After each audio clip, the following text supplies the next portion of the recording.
भद्रं कर्णेभिः शृणुयाम देवाः भद्रं पश्येमाक्षभिर्यजत्राः स्थिरैरङ्गैस्तुष्टुवागुंसस्तनूभिर्व्यसेम देवहितं यदायुः स्वस्ति न इन्द्रो वृद्धश्रवाः स्वस्ति नः पूषा विश्ववेदाः स्वस्ति नस्तार्क्ष्यो अरिष्टनेमिः स्वस्ति नो बृहस्पतिर्दधातु ॐ शान्ति शान्ति शान्तिः। शङ्करं शङ्कराचार्यं केशवं बादरायणं सूत्रभाष्यकृतौ वन्दे भगवन्तौ पुनः पुनः। ईश्वरो गुरुरात्मेति मूर्तिभेदविभागिने व्योमवद्व्याप्तदेहाय दक्षिणामूर्तये नमः। ॐ शान्ति शान्ति शान्तिः। अथर्ववेदीय प्रश्नोपनिषद पर हम लोग विचार कर रहे हैं। इसके चतुर्थ प्रश्न के अंतर्गत जो तृतीय प्रश्न हुआ है अवान्तर, उसका समाधान यहाँ पे दिया जा रहा है कि कौन सा ऐसा देव स्वप्न को देखता है। यहाँ पे बताया कि मन रूपी जो देव है वही विषय विषयी इत्यादि रूप से परिणत हुआ है। मन में ही जो वासनाएं है उन वासनाओं के अनुसार वहाँ पे उस रूप में स्वप्न का परिणाम हो गया है, ये बताया जा रहा है। तो यहाँ थोड़ा कई शास्त्रार्थ हुआ। एक तो यहाँ की श्रुति को लेकर के और एक बृहदारण्यक उपनिषद की श्रुति जो अत्रायं पुरुषः स्वयं ज्योतिर्भवति, इनको लेकर के भी शास्त्रार्थ हुआ। जो कहा कि मन के होने पर स्वयं प्रकाश रूपता की सिद्धि नहीं हो पाएगी, उसका निराकरण किया कि नहीं, मन के होने पर ही होगी।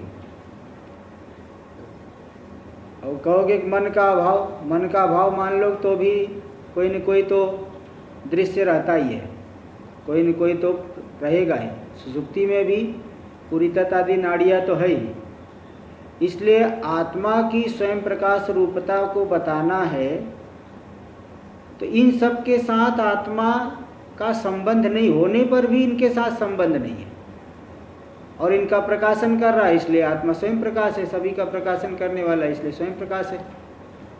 इस प्रकार से बताया जा सकता है। तो यहाँ पे बताए कि फिर वो पूर्व पक्षी का खंडन किए और फिर बोले कि कोई एक देशी ने कहा को तो अत्रायं पुरुषः स्वयं ज्योति अन्य शाखा वाला, उसकी कोई अपेक्षा नहीं है।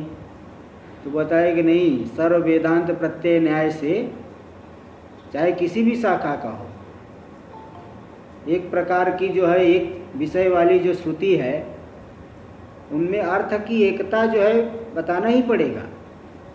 ऐसा नहीं कि यहाँ पे कोई दूसरा अर्थ बताया जाएगा, अन्य शाखा में कोई अन्य अर्थ बताया जाएगा। एक विषय वाली श्रुतियाँ है तो एक ही अर्थ बताना अभिष्ट है, इसलिए ऐसा नहीं कह सकती कि अन्य शाखा है तो उसकी उपेक्षा कर दोगे।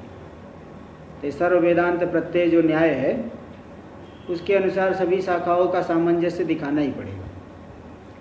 तो फिर बोले अच्छा बताओ क्या है श्रुति का अर्थ। तो बोले श्रुति का अर्थ तो बताएंगे, लेकिन पहले आप अभिमान छोड़ करके बैठो, अपना दुराग्रह छोड़ो। अभिमान रखते हुए हजारों वर्षों में भी नहीं जान पाओगे। यहाँ तक हुआ था। तब यहाँ पे बता रहे हैं, भाष्य में अंतिम पंक्ति चलेगी, पेज नंबर 58 भाष्य की अंतिम पंक्ति, उसका अवतरण भी हमने कर दिया था कि मन के होने पर भी वह जो मन है स्वप्नावस्था में वासनामय गज तुरग आदि रूप से परिणत है, हाथी घोड़ा आदि रूप से, भाई हाथी घोड़े स्वप्न में दिख रहे हैं, कौन है हाथी घोड़ा, कौन बना हुआ है? मन का ही परिणाम है। मन में जो संस्कार पड़ा हुआ है उसके अनुसार वो परिणाम है। इसलिए मन दृश्य है, इसलिए दृष्टा को उससे अलग करके दिखाया जा सकता है, स्वयं प्रकाश रूपता का बोध कराया जा सकता है। इस बात को भाष्य में अंतिम पंक्ति से देखिए। यथा हृदयाकाशे पुरीतति नाड़ीषु च स्वपतः तत्संबंधा भावात् ततो विविच्य दर्शयितुं शक्यते इति इत्यात्मन स्वयं ज्योतिष्ठम न बाध्यते। जैसे हृदयाकाश में पूरी तत्व में, और पूरी तत्व के द्वारा नाड़ियों में जाकर के सोने वाला है आत्मा, यानी सुसुप्ति अवस्था का अनुभव करने वाला है।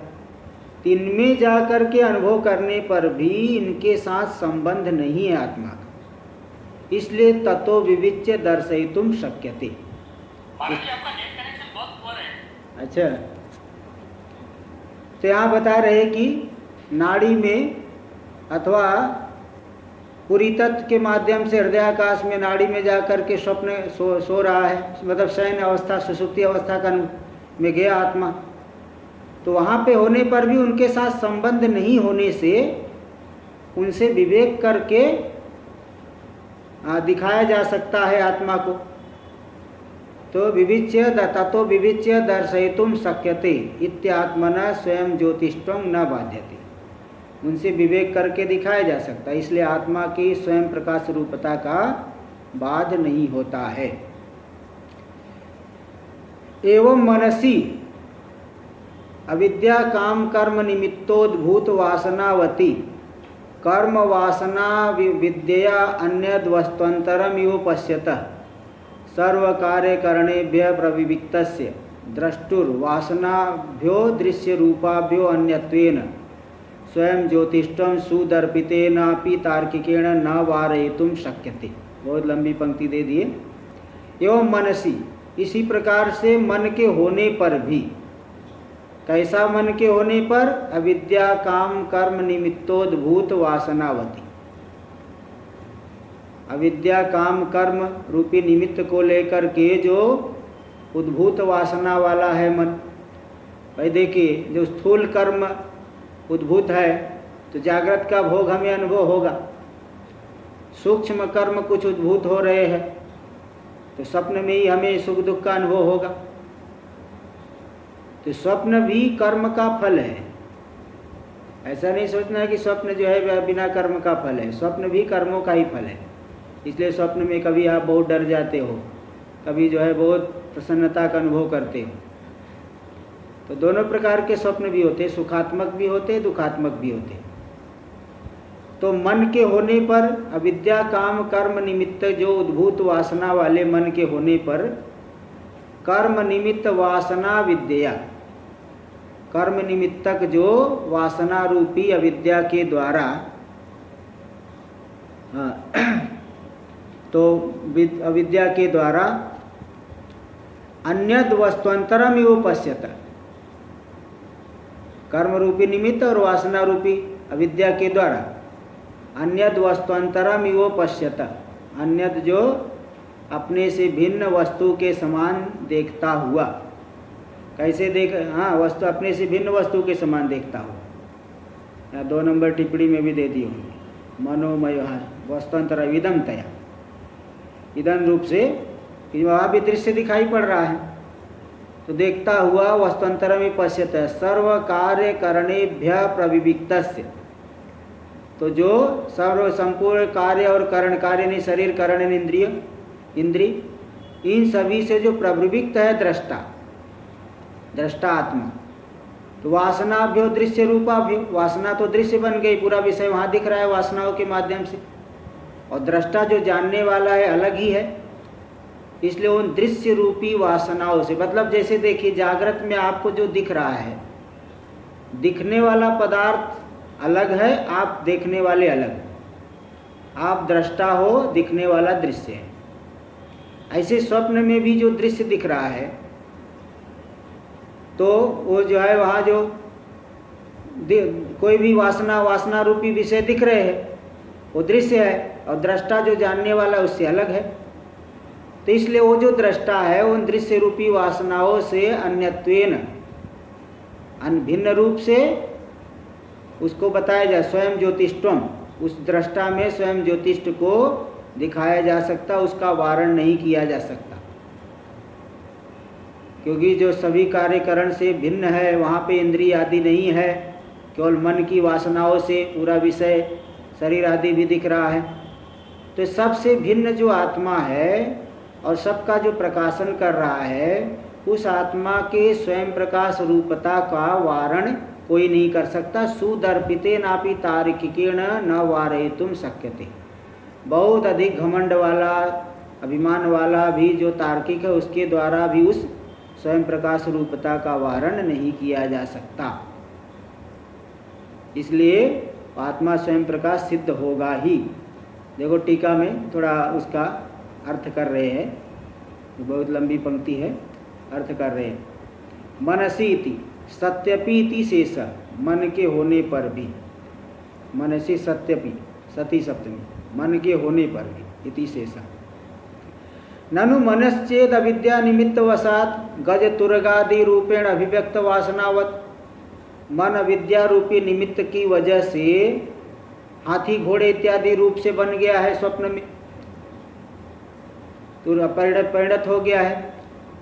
तो इनसे जो है गज तुरग आदि रूपेण अभिव्यक्त वासनावत, हाथी घोड़ा इत्यादि रूप से जो है अभिव्यक्त वासना वाला हो गया, इसलिए वहाँ हाथी घोड़े सब दिखाई पड़ रहे। तर्हि जागृति व तस्य अहंतया एव प्रतीति स्यात्, तब तो जागृत दशा में जैसे अपने शरीर में, इसी प्रकार वहाँ मन का परिणाम है। तो मैं हाथी, मैं घोड़ा, मैं रास्ता, भाई जब बाहर का विषय तो है नहीं, अपने अंदर ही मन का ही परिणाम हो रहा है।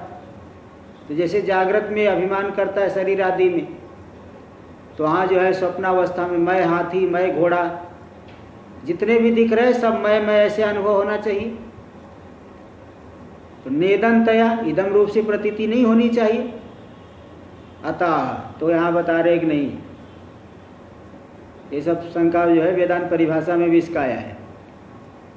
तो इदम रूप से प्रतीति नहीं होनी चाहिए। अतः तो बता रहे नहीं, कर्म निमित्त, कर्मों को लेकर के उद्भूत वासना वाला है, इसलिए वहाँ पे जो गज आदि प्रतीति होगी, जिसका जिस प्रकार का संस्कार है वैसी ही प्रतीति होगी। हाथी घोड़ा को आप मैं करके जागृत में नहीं अनुभव किए हो, तो स्वप्न में मैं करके मैं रूप से अनुभव क्यों होगा, है ना। इसलिए वेदांत परिभाषा में आया एक नियम भी बताया, आरोपे सति निमित्तानुसरण न तो निमित्तम अस्तित्यारोप। अगर गज आदि दृष्टा में कल्पित है तो मैं गज, मैं हाथी, मैं घोड़ा ऐसा अनुभव होना चाहिए। तो आप बताए नहीं, ऐसा नहीं होता है। जिसका जी हाँ, दूसरा वो नियम है, यस्य यदाकार आहित अनुभव, यस्य यदाकार अनुभव आहित संस्कार सहकृत ज्ञान विषयत्वम तस्य तदाकार एव तत्र अनुभव विषयत्वम। तो मैंने इस प्रकार का एक नियम बताया है कि जिसका जिस प्रकार से अनुभव हुआ है उससे संस्कार होकर के वहाँ पे देखेगा, उसका उसी प्रकार से वहाँ भी उसे दिखाई पड़ेगा। जागृत काल में हाथी घोड़े हमको मैं करके कभी नहीं, यही हाँ मैं हाथी हूँ, मैं घोड़ा हूँ, ऐसा अनुभव नहीं हुआ है।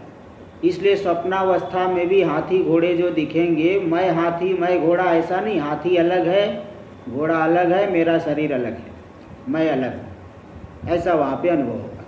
तो इसलिए वहाँ भी इसी प्रकार का जागृत के समान ही जगत दिखता है। थोड़ा बहुत कहीं कोई जो है कोई ऐसा भी दृश्य देखोगे जिस इस जन्म में आपने अनुभव नहीं किया है, तो पूर्व जन्म का संस्कार है, वो तो कई जन्मों का संस्कार हमारे अंतःकरण में है। टीका में देख लीजिए, तथा प्रतीति विना स्वप्ने भोगा सिद्धि। देखो अगर हमको अपने से भिन्न करके नहीं दिखाई पड़ेगा तो उससे हमें सुख दुख नहीं मिलेगा, भोग की सिद्धि नहीं होगी। इसलिए कर्मों से वहाँ दिख रहा है, इसलिए वहाँ पे भी भोग की सिद्धि तभी होगी जब हमको विषय अलग से दिखाई पड़े, उसमें कोई इष्ट विषय दिखाई पड़ेगा, कोई अनिष्ट विषय दिखाई पड़ेगा, तो कोई जो इष्ट विषय से सुख का अनुभव होगा, अनिष्ट विषय से दुख का अनुभव होगा, ये वहाँ भी मानना पड़ेगा। तथा प्रतीति बिना स्वप्ने भोगा सिद्धे, अपने से अलग करके अगर विषय को हम नहीं देखेंगे तो, इदम रूप से नहीं देखेंगे तो भोग की सिद्धि नहीं होगी। इसलिए स्वप्न भोग प्रद कर्म निमित्त वसात, तो स्वप्न में जो भोग देने वाले कर्म है उन कर्म रूपी निमित्त को लेकर के जागृति गजादीनाम इदंतया अनुभवेन, जागृत काल में हम हाथी घोड़े को इदम रूप से अनुभव किए हैं, इसलिए तद वासना नाम अपि तथैव अनुभव आर्हते, तो उनकी जो वासना है वो भी उसी प्रकार के अनुभव के योग्य है, इदम रूप से ही उनका अनुभव होगा। इसलिए तद वासना रूपा विद्या वसाच्य, उस वासना रूप कर्म रूपी निमित्त और वासना रूपी अविद्या, इनके बल से वासना आश्रय से मनसा इदंतयाय वस्तुअंतर्वत प्रतीति, वासना के आश्रय जो मन है उसकी इदम रूप से भिन्न वस्तु के समान प्रतीति होगी, इसलिए वहाँ स्वप्न का पूरा जगत दिखेगा। उसमें भी अपना शरीर अलग है और अन्य मत मित्र आदि का शरीर अलग, हाथी घोड़े का शरीर अलग है, तो अपने एक जो है एक उसको अपना शरीर दिखाई पड़ेगा, उसमें मैं करके व्यवहार करेगा, और अन्य लोगों के शरीर में यह करके व्यवहार करेगा। तो जैसा जागृत में अनुभव हुआ उसी प्रकार का संस्कार है, और उसी प्रकार का संस्कार वाला मन उस रूप में वहाँ स्वप्न में दिखेगा। इदं च हाँ जी बोलिए संसवाल जी।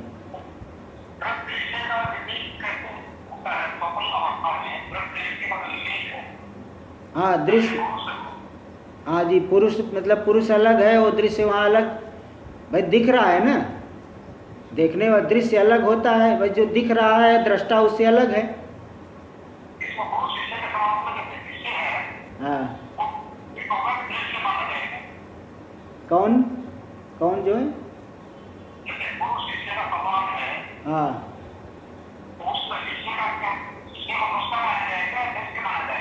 वो सब के सब दृश्य है। गुरु शिष्य का जो अपना शरीर है ना वहाँ का वो भी दृश्य ही है।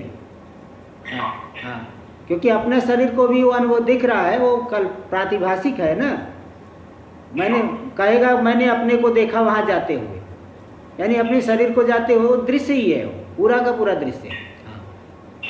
केवल एक दृष्टा ही जो है सत्य है, बाकी पूरा दृश्य है। चलिए देखिए, तो इदम च विशेषणम मनसो विषयत्वेन विषयित्वा संभवात, ये जो विशेषण दिया गया कि वो जो है स्वप्न में देखता हुआ वस्तुअंतरम इव पश्यतः, अपने से भिन्न के समान देखता हुआ, दूसरी पंक्ति में आया है, मन के होने पर अविद्या से भिन्न वस्तु के समान देखता हुआ, ये जो विशेषण दिया इससे ये सिद्ध हो रहा है मन तो विषय है वहाँ पे, इसलिए विषयित्वा संभवात, इसलिए मन विषयी नहीं बन सकता, ज्ञान नहीं, मन तो विषय बन गया। विषय यानी ज्ञान,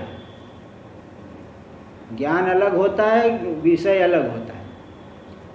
जानने वाला जो तो आत्मा है, ज्ञान स्वरूप तो आत्मा है, तो मन ये जो विशेषण दिया कि वस्तुअंतर के समान देखता हुआ, मन की वासनाओं से वस्तुअंतर दिख रहा है, तो मन तो विषय हो गया, इसलिए वह जानने वाला नहीं हो सकता, विषयी नहीं हो सकता, ज्ञान स्वरूप नहीं हो सकता, विषयित्वा संभव, इसलिए विषयिणा आत्मना एवं प्रकाश रूपत्वम, जो विषयी है ज्ञान स्वरूप आत्मा है, जानने वाला है, वही हो गया प्रकाश रूप, स्वयं प्रकाश हो गया। इति वक्तुम, तो ऐसा आत्मा की स्वयं प्रकाश रूपता का कथन करने के लिए वो विशेषण दिया गया, अन्य वस्तुअंतरम यो पश्यता, जो ऊपर आ गया द्वितीय पंक्ति में। जागृति आदित्यादि कार्य ज्योतिषाम चक्षुरादि करण ज्योतिषाम च सत्वेन, जागृत काल में सूर्य आदि जो कार्य रूपी ज्योति है, कार्य रूपी प्रकाश है, और चक्षुरादि करण ज्योतिषाम च सत्वेन, और चक्षु आदि जो इंद्रिय रूपी प्रकाश भी है, इसलिए तत्संकीर्णत्वेन आत्मना स्वयं ज्योतिष्वम दुर्बोधन, इन सब से मिला होने से, क्योंकि बाह्य ज्योति भी है और आत्मा रूपी स्वयं प्रकाश भी है, तो बाह्य ज्योतियों के साथ मिश्रित होने से जागृत काल में स्वयं ज्योतिष्ठ को नहीं दुर्बोध, जैसे भीड़ भाड़ में किसी को ढूंढना हो बाजार में भीड़ भाड़ है, किसी को ढूंढना हो तो कठिन होता है, और जहाँ भीड़ भाड़ न हो, कम लोग हो, वहाँ ढूंढना सरल होता है। और जागृत काल में क्या है कि बाह्य जो स्वयं कार्य रूपी ज्योतिया है उसके साथ आत्म ज्योति मिली हुई है। मिली होने से, संकीर्ण होने से आत्मा के स्वयं प्रकाश रूपता को जानना कठिन है। स्वयं ज्योतिष्ठम दुर्बोधम, दुर्बोध है। लेकिन स्वप्ने तो तद अभावात, स्वप्न में तो कोई कार्य ज्योति है नहीं, एक मन ही है, इसलिए सुबोधम, आत्मा की स्वयं प्रकाश रूपता को जानना सरल है। इति वक्तुम सर्व कार्य इत्यादि विशेषणम, जो सभी कार्यकरण से भिन्न है, क्योंकि सब कार्यकरण वहाँ तो है नहीं, इंद्रिय आदि सब लीन है, बाह्य ज्योतिया भी नहीं है। जो कुछ दिख रहा है वो तो मन की वासनाओं से ही दिख रहा है, इसलिए एक आत्मा होते हुए सबका प्रकाशन हो रहा है, इसलिए आत्मा स्वयं प्रकाश है, बाकी सब दृश्य है, वो प्रातिभाषिक दृश्य। स्वप्ने आदित्यादि कार्यकरण ज्योतिषाम भासमानत्वे भी। फिर कोई कहेगा नहीं, स्वप्न में भी तो सूर्य दिखता है, चंद्र दिखता है, नदी दिखती है, नाले दिखते हैं, पुरुष दिखता है, हाथी को देखते हैं, घोड़े दिखते हैं, सब तो दिखता है। तो बोले नहीं, वो जो स्वप्न में सूर्य चंद्र आदि दिख रहे हैं वो वासना मात्र है, भासमान तो हो रहे लेकिन वो वासना मात्र है। स्वप्ने आदित्यादि कार्यकरण ज्योतिषाम भासमानत्वेपि तेषाम वासना मात्रत्वात्। कार्यकरण ज्योतिया वहाँ भाषित हो रही तो भी वो वासना मात्र है। और दृश्यत्वाच, दूसरी बात दृश्य भी है, दिख रहे हैं ना, दिख रहे हैं तो दृश्य है, इसलिए विषय प्रकाशना सामर्थ्यम, वे विषय का प्रकाशन नहीं कर सकते। इति वक्तुम वासनाभ्य इत्यादि विशेषण, इसको दिखाने के लिए तीसरी पंक्ति में आ गया भाष्य में, जो प्रविविक्तस्य द्रष्टुर वासनाभ्यो दृश्य रूपाभ्यो, वो जो कुछ भी वहाँ दिख रहा है सब वासना रूपी है, दृश्य है, वो सब के सब दृश्य वासना रूप है, इसलिए वो विषय का प्रकाशन नहीं कर सकते, इसलिए सबका प्रकाशन आत्मा ही कर रहा है इत्यादि विषय। एतस्य विशेषण ही स्वप्न एवं भूते, इन विशेषणों के द्वारा इस प्रकार का जो स्वप्न है, ऐसे स्वप्न में स्वयं ज्योतिष्ठस्य बोधयितुम शक्यत्वात्, आत्मा की स्वयं प्रकाश रूपता को बोध कराया जा सकता है। अन्यत्र संभवात्, लेकिन अन्यत्र इस तरह से बोध नहीं कराया जा सकता, इसलिए अत्रायम इति श्रुतौ स्वप्न विशेषण ग्रहणम अर्थवाद। अत्रायम, इस श्रुति में अत्रायम पुरुष स्वयं ज्योति, इस स्वप्नावस्था में स्वयं ज्योति है, वो तीनों कालों में स्वयं ज्योति, लेकिन स्वप्नावस्था में उसको जानना सरल है, जागृत में जानना कठिन है, इसलिए वहाँ विशेषण दिया गया कि स्वप्नावस्था में यह पुरुष स्वयं प्रकाश है। अत्रायमिति श्रुतौ स्वप्न विशेषण ग्रहणम, स्वप्न विशेषण दिया गया यहाँ पे इस अवस्था में, वो अगर विशेषण को ग्रहण करना अर्थवाद यानी सार्थक है। इति उक्तम इति द्रष्टव्यम, ये कहा गया, ये जान लेना चाहिए। फिर आया कि स्वयं ज्योतिष्ठम सुदर्पिते नापि तार्किकेण न वारयितुम शक्यते, जो स्वयं ज्योतिष्ठ सिद्ध हो गया है उसको बहुत बड़ा घमंडी तार्किक हो तो भी उसका वारण नहीं कर सकता। आगे, अतः काण्व श्रुतौ स्वप्ने मनसो अभाव विवक्षा कारणाभावे, इसलिए काण्व श्रुति में जो स्वप्न में मन का अभाव है, ऐसी विवक्षा में कोई कारण नहीं, ऐसे कहने की इच्छा में कोई कारण नहीं है। मन के होने पर ही सरलता से स्वयं ज्योतिष्ठ का बोध हो जा रहा है, इसलिए तद विरोधाभावत, उस श्रुति के साथ कोई विरोध नहीं है। आप कह रहे थे, पूर्व पक्षी कह रहा था स्वप्न में बृहदारण्यक में कहा गया मन नहीं है, और यहाँ कह रहे मन है, तो विरोध हो रहा है। बोले हाँ, मन के अभाव को श्रुति नहीं कह रही है, मन के होने पर ही स्वयं ज्योतिष्ठ को जाना जा सकता है, इसलिए उस श्रुति के साथ विरोध नहीं होने से अत्र देव शब्देन परे देवे मनस्येकी भवतीति उक्तम, यहाँ पर जो देव शब्द के द्वारा जो पर देव मन में एकीभूत हो जाते हैं, इति उक्तम, वो जो कहा गया उत्तम मनाय उच्यते, मन वहाँ कहा गया है। अत्र देव, यहाँ पे देव शब्द के द्वारा ये मन को ही कहा गया है, परे देवे मनसी एकी भवत, उस पर देव में मन में ही सब एक हो जाते हैं, है ना। पर देव मन में ही सब एकीभूत हो जाते हैं। ऐसा जो कहा गया मन ही देव शब्द से यहाँ पे कहा गया है। क्या था? परे देवे मनसी एकी भवत। हाँ, पेज नंबर 49 पे आया था वो, परे देवे मनसी एकी भवत। उसके द्वारा जो मन कहा गया उसी को देव शब्द से ले लेना है मन को। मन उच्यते इति उत्तम उपसंहारत, ऐसी जो बात बताई गई इसका उपसंहार करे तस्मात् भाष्य में।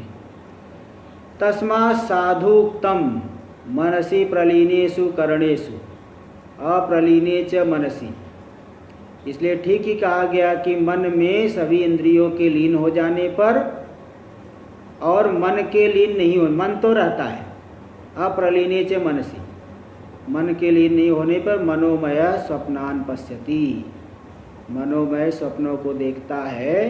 ये ठीक ही कहा गया, ये जो है कोई गलत नहीं कहा गया है, ठीक ही कहा गया है। चलिए टीका में आगे देखिए।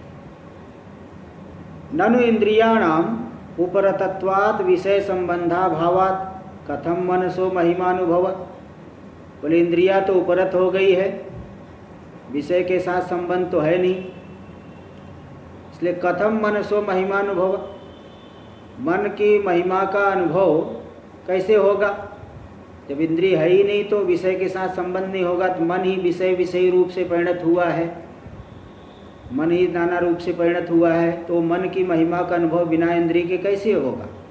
इति संकते कथम, देख लीजिए भाष्य में, कथम महिमानम अनुभवति, कैसे वो महिमा का अनुभव करते हैं? इति उच्यते, इस बात को बताया जाता है। टीका में देखिए, भाष्य में कथम महिमानम अनुभवति इति उच्यते, कैसे महिमा का अनुभव करें इसको कहते हैं। टीका में देखिए, पूर्वम ज्ञातस्य व स्वप्ने ज्ञानात्, पूर्व में जिसका ज्ञान हुआ था उसी का स्वप्न में ज्ञान हो रहा है, इसलिए तस्य वासना मात्रत्वम, पूर्व में जिसका हमने अनुभव किया है, भाई स्वप्न में उन्हीं चीज़ों का ज्ञान होता है, शत्रु मित्र जो आपने देख रखा है उसी का ज्ञान, उसी का स्मरण नहीं किया, उसी का वहाँ पे वासना से दर्शन होता है।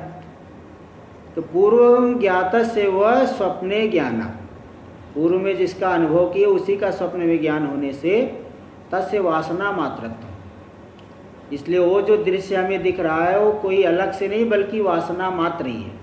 अतो इंद्रियापेक्षा, इसलिए उसको देखने के लिए इंद्रियों की अपेक्षा नहीं है। इत्याह उच्यते, तो कैसे महिमा का अनुभव करता है? इंद्री से नहीं समझना है, इंद्री की तो हाँ अपेक्षा ही नहीं।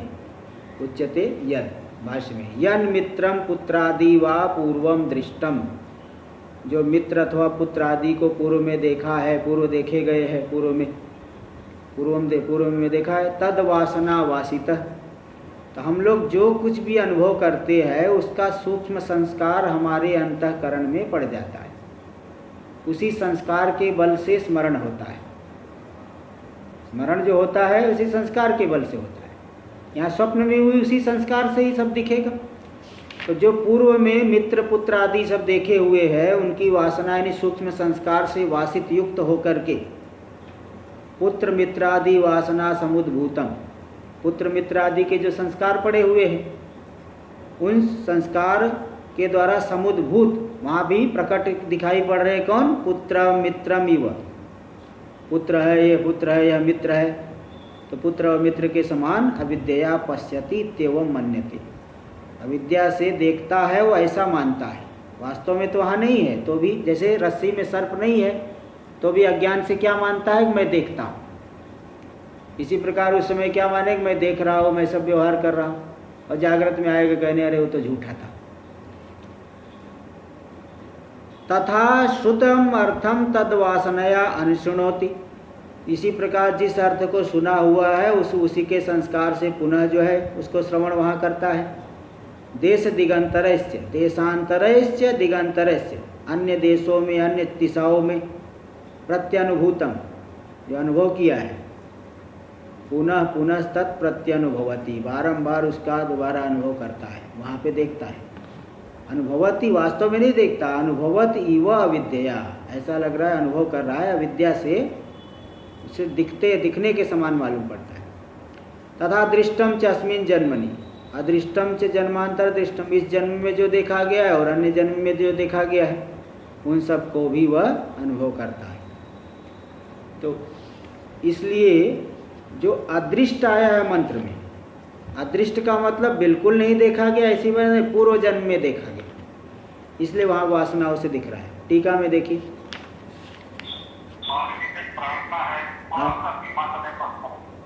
हाँ जी,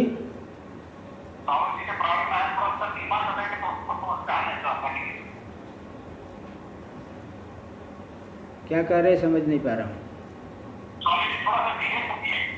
हाँ धीरे से।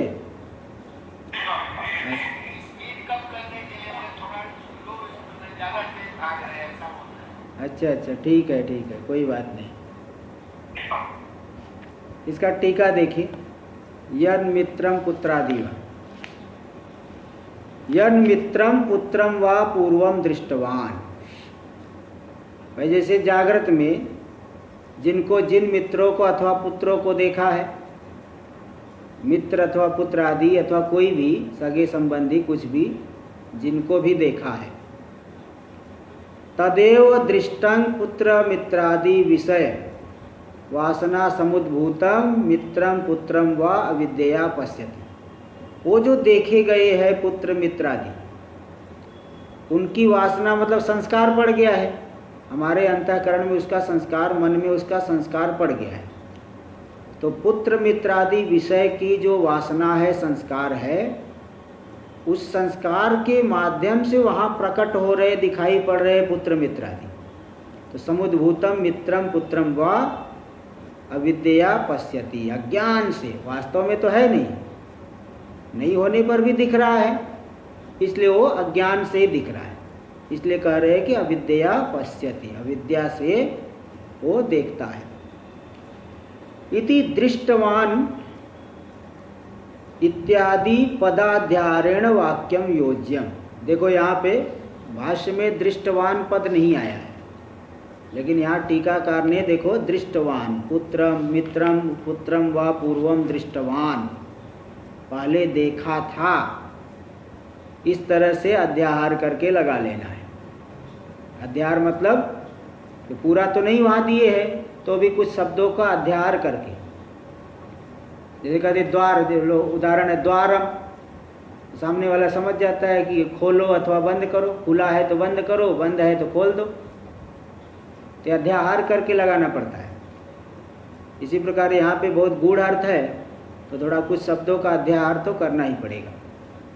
तो दृष्टवान का अध्याहार कर लिए, पद का अध्याहार करके वाक्य को जोड़ लेना चाहिए। अन्यथा पुत्रमिति द्वितीयाया यत् शब्दस्य च अनन्वयस्य, दृष्टवान नहीं लगाएंगे, अध्याहार नहीं करेंगे, तो पुत्रम मित्रम ये जो द्वितीय आया है, भाई पुत्र तो पुल्लिंग में चलता है, पुत्रम यानी द्वितीय है, और द्वितीय बिना क्रियापद के द्वितीय कैसे होगा? बिना क्रियापद के द्वितीय नहीं हो पाएगा। भाई कर्म है तो कोई क्रिया, कर्म बन रहा है तो कोई क्रिया होनी चाहिए, इसलिए दृष्टवान का अध्याहार करेंगे। और यत् शब्द से च अनन्वय से, यत् शब्द का भी अन्वय नहीं हो पाएगा, इसलिए वहाँ पे यद और तद और दृष्टवान इत्यादि का अध्याहार करके लगा लेना है, वो लगाना है, पंक्ति लग जाएगी।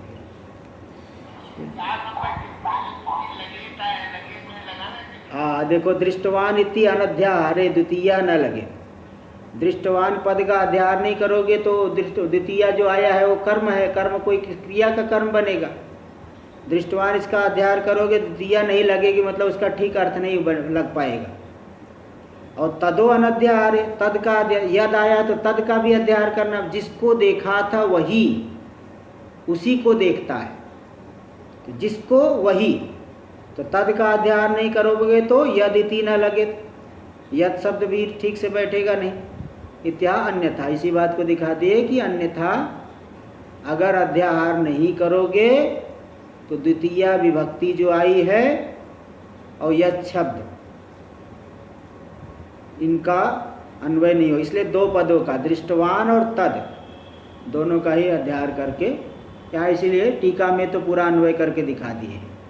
मित्रम व, देखो दोबारा टीका की पंक्ति पढ़ देता हूँ। यन मित्रम पुत्रम व पूर्वम दृष्टवान, देखो दृष्टवान का अध्याय की। तदेव, देखो तद का दोबारा तद का भी अध्याय कर दिया। तदेव दृष्टम पुत्र मित्रादि विषय वासना समुद्भूतम मित्रम पुत्रम व, जिस पुत्र अथवा मित्र आदि को पहले देखा था उसी देखे हुए जो पुत्र मित्र आदि विषय की वासना संस्कार है उससे समुद्भूत जो वहाँ पे भी मित्र और पुत्र आदि दिखाई पड़ते, अज्ञान से देख ऐसा लगता है कि दिख रहा है मुझे, इस तरह से अन्वय हो जाएगा। आगे देख लीजिए। चक्षुर अभावेन दर्शना योगात मन्यते इति उक्तम, देखो भाष्य में प्रथम पंक्ति में आया अविद्या पश्यति इत्येवं मन्यते, है ना, मैं देख रहा हूँ ऐसा अविद्या से मानता, अविद्या से मैं देख रहा हूँ ऐसा मानता है। तो आप तो कहोगे देख रहा हूँ, कोई कहेगा वहाँ भी तो आँख है देख रहा है, बोले नहीं वो आँख नहीं, वो भी प्रातिभाषिक चक्षु है। स्वप्न के जो शरीर इंद्रिय है वो सब प्रातिभाषिक है, इसलिए वास्तव में चक्षु आदि नहीं होने से दिखाई तो पड़ेगा नहीं, इसलिए दर्शन के अयोग होने से, दर्शन युक्त नहीं होने से मन्यते ऐसा कह दिया गया कि वास्तव में देखता तो नहीं लेकिन मानता है कि मैं देख रहा हूँ, उसको ऐसा लगता है कि मैं देख रहा हूँ, लेकिन वो देख नहीं रहा है वास्तव में, क्योंकि चक्षु तो है नहीं, आँख से कहाँ देख रहा है, आँख तो है ही नहीं। भाष्य में देखिए फिर आया वहाँ पे कि बारंबार पुनः तत्प्रत्यनुभव तथा दृष्टम च अस्मनि अदृष्टम च जन्मांतर दृष्टम, तो तथा करते यहाँ दे रहे टीका में, अत्रापि यो अर्थ श्रुतस तमेव श्रुतम अर्थम इति अध्याहारेण एव श्रुतिर्योज्य, यहाँ पे भी जो तथा आया, तथा उसी प्रकार से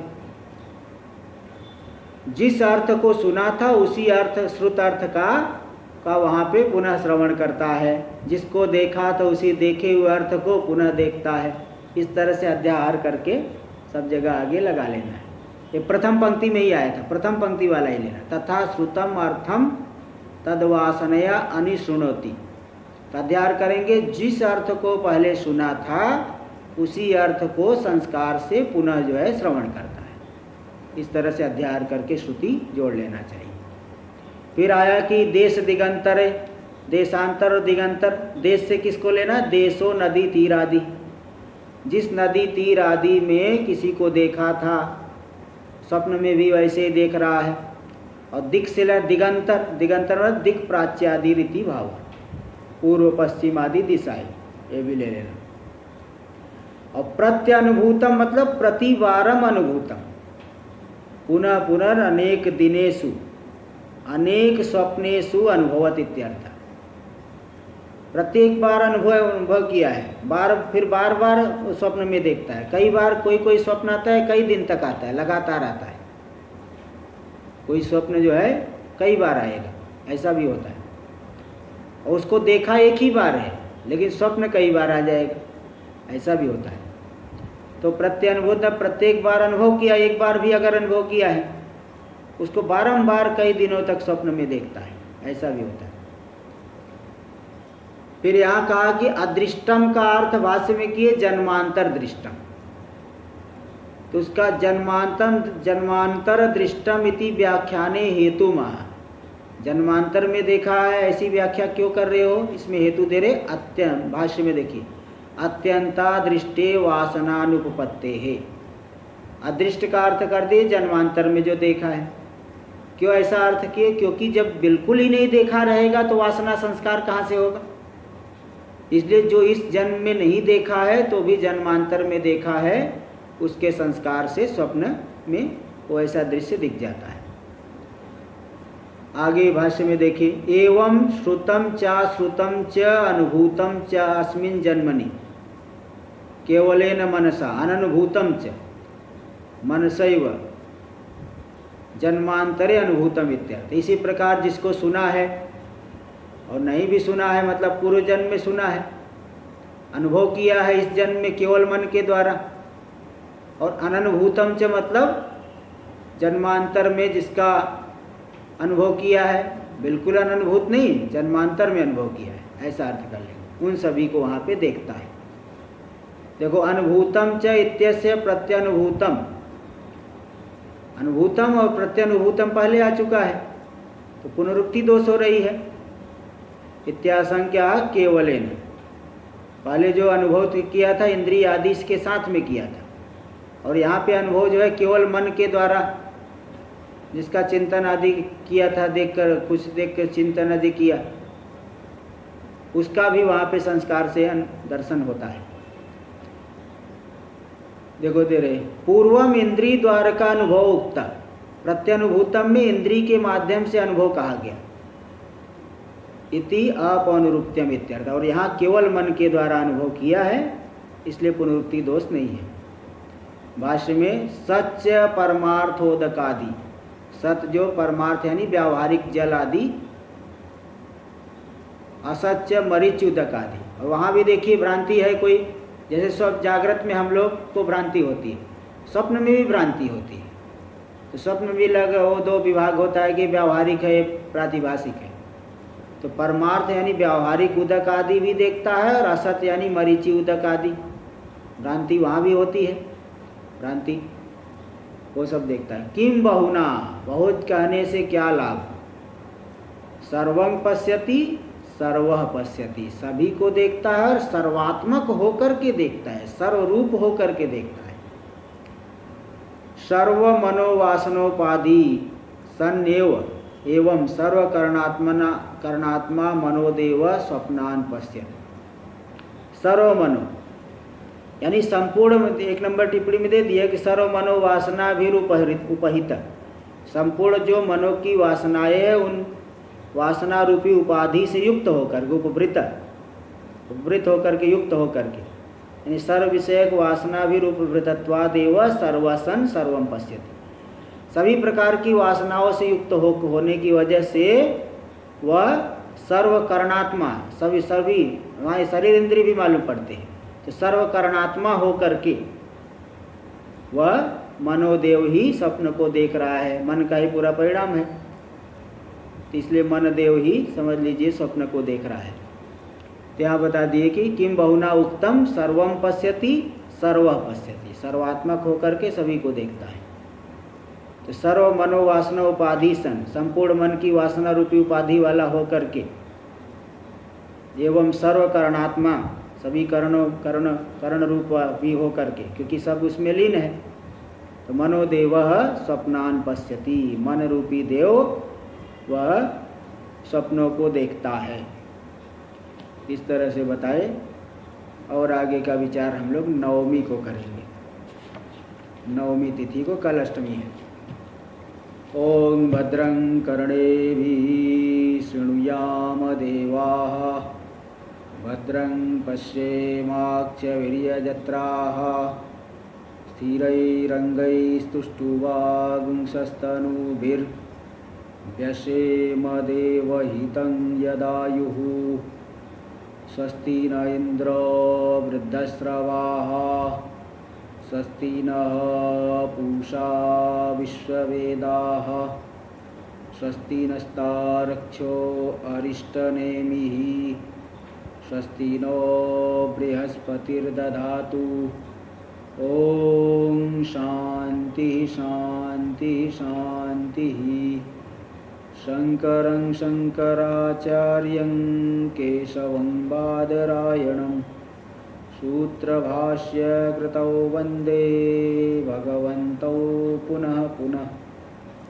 ईश्वरो गुरुरात्मेति मूर्तिभेदविभागिने, व्योमवद्व्याप्तदेहाय दक्षिणामूर्तये नमः। ओम शांति शांति शांति।